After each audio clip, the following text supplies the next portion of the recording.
It all started with a rumor. I first heard from a neighbor that the HOA had begun surveying my ranch, apparently planning to construct cabins on my property without my permission. At first, I thought it was a misunderstanding, something that could be resolved with polite discussion. But when I drove out to the edge of my property that morning, I realized the situation was far worse.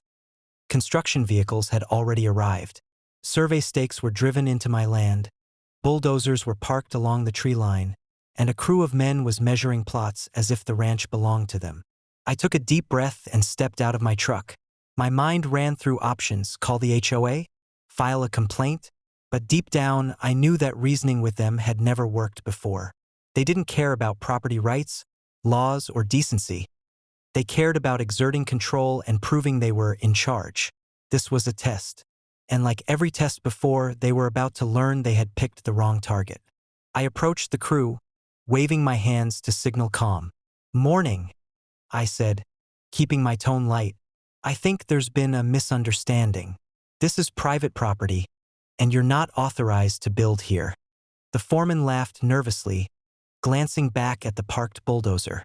"Sir, we've got the okay from the HOA. They said we could start construction today." I let the silence hang. Then I asked the most important question. "Did anyone here get permission from me?" Their faces fell. Not a single one had. The foreman stammered, "Well, no, sir, but..." I cut him off. "Then you're trespassing. And trespassers on this property are treated according to the rules I enforce here." At that moment, I turned and disappeared into the ranch, leaving the crew murmuring among themselves. They didn't know what I had planned, but they were about to find out. I returned 10 minutes later, not alone. Behind me, 3 of my friends, all trained in survival and property defense, stood ready, each armed with the tools of intimidation. Rifles slung across their backs, radios in hand, and a presence that conveyed one clear message: this property was not theirs to take. The foreman's jaw dropped.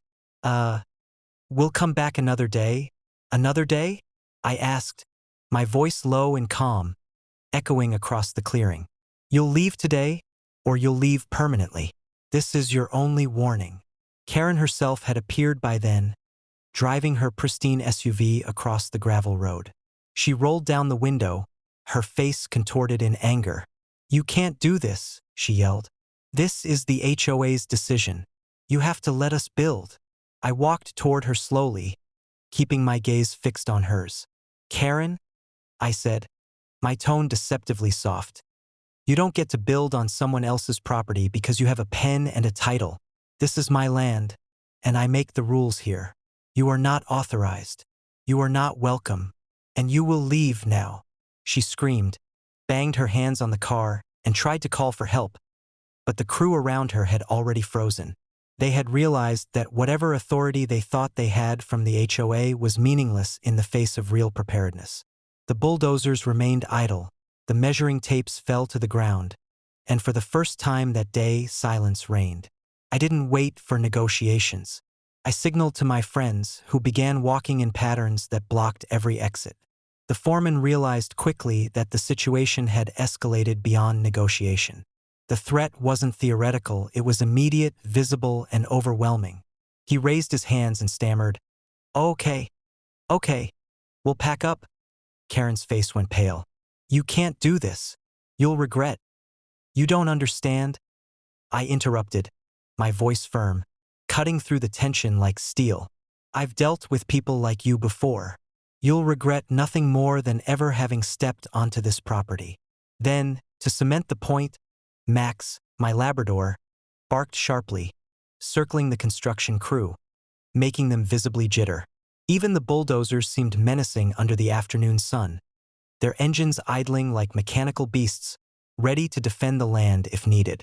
Within 10 minutes, every worker had left, their vehicles kicking up clouds of dust as they scrambled back down the dirt road. Karen sped off in her SUV, muttering curses and threats, clearly shaken. She hadn't just failed. She had been humiliated in front of the people she thought she commanded. I stood there, surveying the land. Stakes remained where they didn't belong. Tire tracks marked the grass, but nothing was permanent. My ranch had endured its first major attack from the HOA, and it had survived unscathed. That evening, I walked the property with Sarah and the kids, explaining what had happened. I wanted them to understand that land, family, and personal sovereignty are worth defending, not with rash violence, but with preparedness, strategy, and clear boundaries. The sun dipped behind the mountains, casting long shadows over the cleared plots, a reminder that the day had been won, but the vigilance would never end. Karen would try again, this I knew, but one thing was certain. She would never underestimate us again. And on my ranch, that lesson came with consequences she would not soon forget.